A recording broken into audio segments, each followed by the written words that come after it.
Chapter 9. There was a man of Benjamin whose name was Kish, the son of Abiel, son of Zeror, son of Bechorath, son of Aphiah, a Benjaminite, a man of wealth. And he had a son whose name was Saul, a handsome young man. There was not a man among the people of Israel more handsome than he. From his shoulders upward he was taller than any of the people.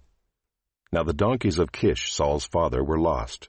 So Kish said to Saul his son, "Take one of the young men with you, and arise and go look for the donkeys."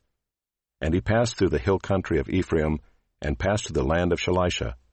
But they did not find them. And they passed through the land of Shalem, but they were not there. Then they passed through the land of Benjamin, but did not find them. When they came to the land of Zuph, Saul said to his servant who was with him, "Come, let us go back, lest my father cease to care about the donkeys and become anxious about us." But he said to him, "Behold, there is a man of God in this city, and he is a man who is held in honor. All that he says comes true. So now let us go there. Perhaps he can tell us the way we should go." Then Saul said to his servant, "But if we go, what can we bring the man? For the bread in our sacks is gone, and there is no present to bring to the man of God. What do we have?" The servant answered Saul again, "Here I have with me a quart of a shekel of silver, and I will give it to the man of God to tell us our way." Formerly in Israel, when a man went to inquire of God, he said, "Come, let us go to the seer," for today's prophet was formerly called a seer. And Saul said to his servant, "Well said, come, let us go." So they went to the city where the man of God was.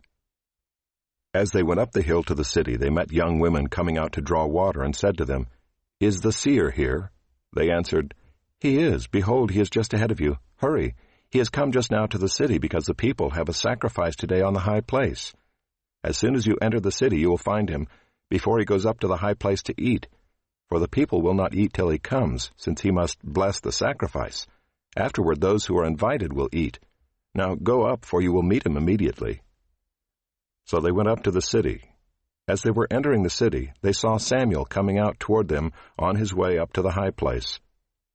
Now the day before Saul came, the Lord had revealed to Samuel, "Tomorrow about this time I will send to you a man from the land of Benjamin, and you shall anoint him to be prince over my people Israel. He shall save my people from the hand of the Philistines. For I have seen my people, because their cry has come to me." When Samuel saw Saul, the Lord told him, "Here is the man of whom I spoke to you. He it is who shall restrain my people." Then Saul approached Samuel in the gate and said, "Tell me, where is the house of the seer?" Samuel answered Saul, "I am the seer. Go up before me to the high place, for today you shall eat with me, and in the morning I will let you go and will tell you all that is on your mind. As for your donkeys that were lost 3 days ago, do not set your mind on them, for they have been found. And for whom is all that is desirable in Israel? Is it not for you and for all your father's house?" Saul answered, "Am I not a Benjamite from the least of the tribes of Israel? And is not my clan the humblest of all the clans of the tribe of Benjamin? Why then have you spoken to me in this way?"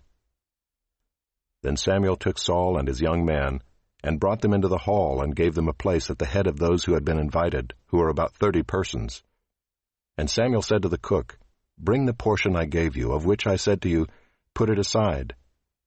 So the cook took up the leg and what was on it, and set them before Saul. And Samuel said, "See, what was kept is set before you. Eat, because it was kept for you until the hour appointed, that you might eat with the guests." So Saul ate with Samuel that day, and when they came down from the high place into the city, a bed was spread for Saul on the roof, and he lay down to sleep. Then at the break of dawn, Samuel called to Saul on the roof, "Up, that I may send you on your way." So Saul arose, and both he and Samuel went out into the street.